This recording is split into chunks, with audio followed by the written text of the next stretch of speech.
Hello guys, welcome back to my channel. Thank you once again for tuning in and for the continued support. Really appreciate it. My name is Thendo and I am your financial coach. So today's topic is about us basically going into the mechanics and the building blocks of having a budget. Now, having a budget is one of those very easy things to do, but also very easy not to do. Now, in the personal finance world, right, the world of personal finance, there are rules, there are principles, and there are laws that govern that space. And in order for you to win in that space, you need to know them and you need to follow through with them. So I've read a couple of books, a lot of financial journals. I've even done courses on personal finance, and I've learned, some of these rules and principles. And for purposes of today, we're just going to share two of those rules. The first one is that you need to live below your means. So that means when you receive your income, you don't consume all of it. A portion of it needs to be set aside for savings and investments. And the second thing is that you need to live to expand your means. And I know this may sound a bit counterintuitive, but the objective here is to ask yourself better questions, right? So instead of saying, I don't or I can't afford this, you ask yourself a better question, which is, how can I afford this? And this is literally a topic for another day around having additional streams of income. Now back to living below your means. One of the ways in which you can actually track and clearly see whether or not you are living below or above your means is by having a budget. Now to the mechanics of building our budget. Now this is one of the easiest things you'll ever have to do.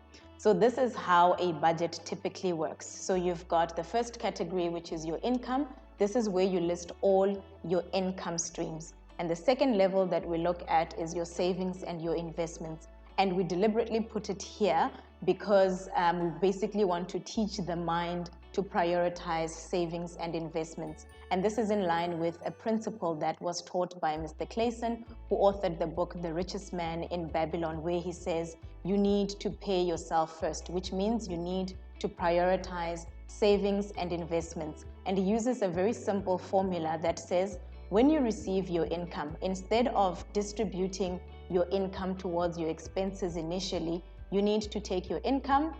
You would have purposed in your heart how much you want to save and invest, and only with what is left, that's what is used to then distribute towards your expenses and your bills. The next category is the debt. This is where, again, you list all your debts and your minimum payments. And the next category is your living expenses, your wants, and then right at the end, we want to see a balance of zero. So if you take your income and you less all of these costs, you want to see a zero amount. And this is what we mean when we say you need to name every rand, every dollar, every pound, whatever currency you're sitting with. So step number one, write down all of your income streams as well as your expenses under the budgeted or the expected column in the budgeting template. Now, last week or a few weeks ago, I remember I gave you an exercise, and the objective of that exercise was so that you can start getting familiar with your bank statements, because a bank statement is what helped me when I started with this whole budgeting process. So the bank statement helped me to narrow down and write in detail exactly what my expenses were and what my income streams were. Now, in the world that we live in, fortunately, there are so many budgeting and expense tracking apps that you can use that can make this whole process much easier. So instead of highlighting in the same color, these apps can actually do it for you. But for purposes of illustrating how the budgeting process works, we're going to use a template, and we're going to use a manual way rather of doing the budget. Now, lastly, remember, when we do this budget, we are sitting in this month and we basically setting expectations for how we perceive the next month, our next month spending to be. Step number two, you need to decide how you are going to distribute your income. Now, remember, our biggest objective is to live below our means. So a few years ago when I started this, I came across an income distribution phenomena called the 50-30-20 rule. And as soon as I found out about it, I liked it, I adopted it. And over the years, I've tweaked it, I've flexed it in such a way that it suits my ambitions and my financial goals.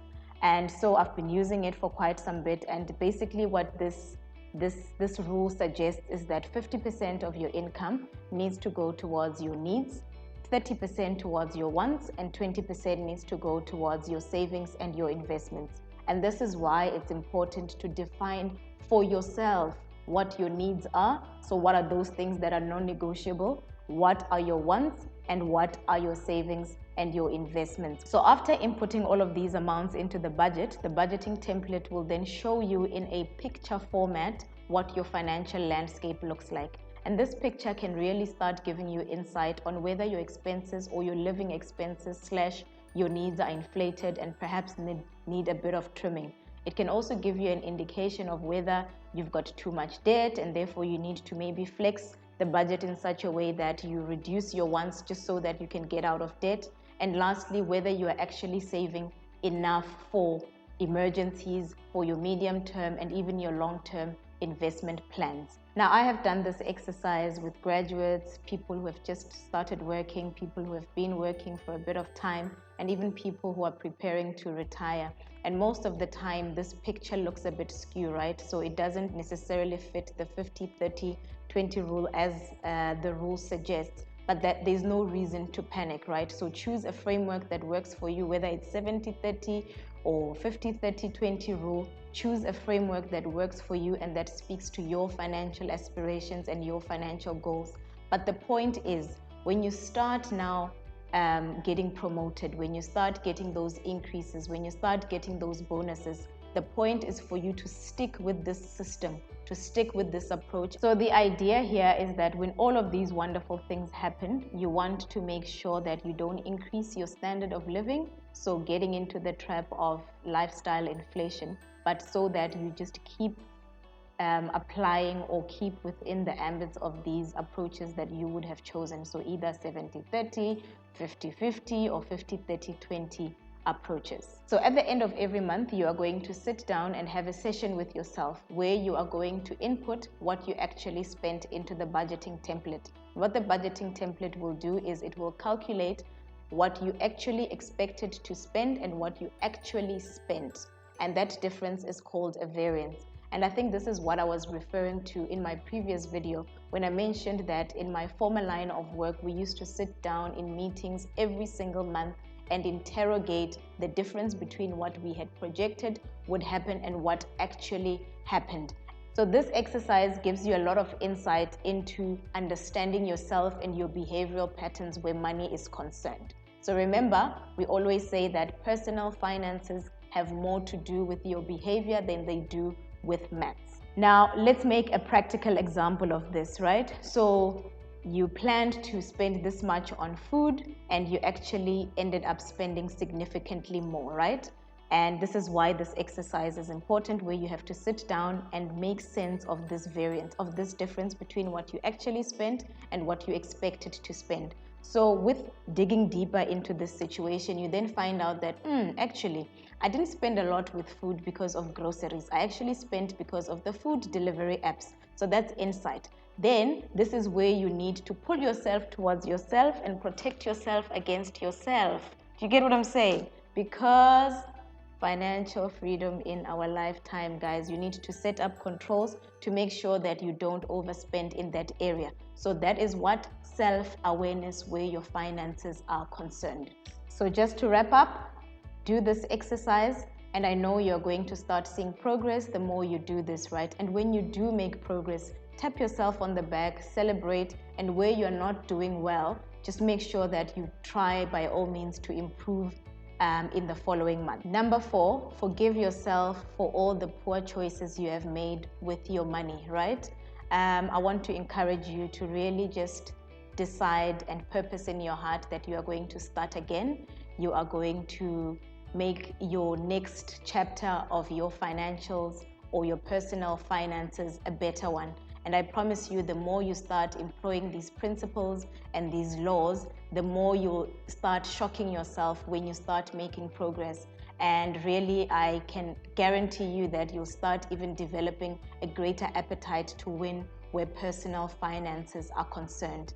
And the second thing is, I want you to be patient with yourself. This is not something you do once or twice or even 3 times. You need to do it again and again until you perfect it. And over time, you'll start understanding your behavioral patterns, and therefore you'll also start then setting controls in place to make sure that you actually protect yourself against yourself. Because it's true what they say, we are probably the people that stand in the way of our own progress. And the last one, number 5, every month is different. That's why a budget is not something you do once or twice. You do it on a monthly basis, because some months you're going to need maybe back to school stuff, and then Valentine's Day comes, and then you need to buy summer or winter clothes, and then someone's birthday, it's Mother's Day, it's Father's Day. So when these things happen, you need to have planned for them beforehand. So don't allow any of these occasions to creep in and shock you in your budgeting process. And one last thing that I want to leave you with, like, if you forget everything I said today, please remember this one thing. Festive season, guys, always happens in December, and the month following that is January. When you have a budget and you have a plan, you can actually make sure that you have a very great time in January, and you also have a very great time in December. Finally, budgeting is very important, right? That's the bottom line. But I want you to go back and really find a sustainable balance between the things you really want to do and the things that you need to do. At the end of the day, I know we work crazy hours, we work very hard, and the least really we can do is enjoy our earnings. Now for my most favorite part, a call to action. So towards the end of the month, I'm going to send you guys, or I'm going to share the budgeting template with you guys, and I'm going to basically afford you the opportunity to sit back and just do this exercise so that you can just start getting the hang of understanding your money and making sense of your money. Now, if this is your kind of content, please like, subscribe, send us your comments on the commenting section, and also turn on those notification buttons. I look forward to seeing you next time.